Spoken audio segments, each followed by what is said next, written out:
دوای 3 مانگ ئەنجامی کارەکانی ئەو لیژنەیە دیار نییە کە ئەنجومەنی وەزیرانی هەرێم بۆ بە هەمیشەییکردنی فەرمانبەرانی گرێبەست پێکی هێنا.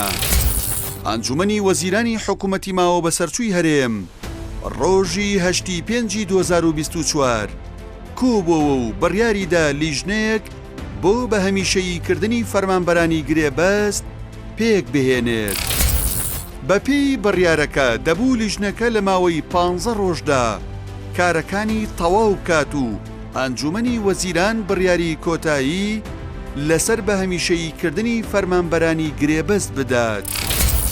بڕیاری پێگێنانی ئەو لیژنەیە لە کاتێکدایە چەندین ساڵە حکوومەتی هەرێم لیژنە بۆ بە هەمیشەییکردنی گرێبەستەکان پێک دەهێنێت و دوجار بێ ئەنجام دەبێت. ژمارەی فەرمانبەرانی گرێبەست لە هەرێمی کوردستان بەپێی راپۆرتی دیوانی چاودێری دارایی عێراق ژمارەی جیاواز لەبارەی فەرمانبەرانی گرێبەستەوە هەیە.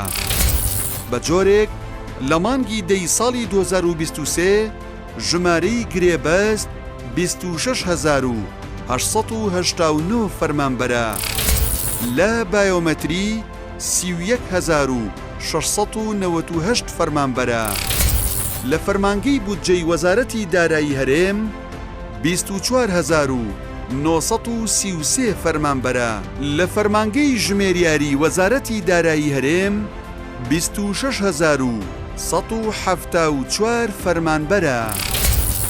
بەپێی دوایین ڕاگەیەنراوی حکوومەتی ماوە بە سەرچووی هەرێمیش لە مانگی پێنجەم ساڵ فەرمانبەرانی گرێبەست لە دامەزراوەکانی هەرێمی کوردستان ژمارەیان گەیشتۆتە 30,672 فەرمانبەر. حکوومەت قازانج لە بەهەمیشەییکردنی فەرمانبەرانی گرێبەست دەکات و پارەی بۆ دەگەڕێتەوە. بەپێی نووسراوێکی وەزارەتی دارایی هەرێم لە مانگی 8 ساڵی 2021 کۆی موچەی فەرمانبەرانی گرێبەست 10 ملیار و 330 ملیۆن دینارە. دوای بە هەمیشەییکردنیان پێویستی بە 7 ملیار و 977 ملیۆن دینار دەبێت. واتە ئەگەر حکوومەت فەرمانبەرانی گرێبەست بە هەمیشەیی بکات مانگانە 2 ملیار و 253 ملیۆن دیناری بۆ دەگەڕێتەوە.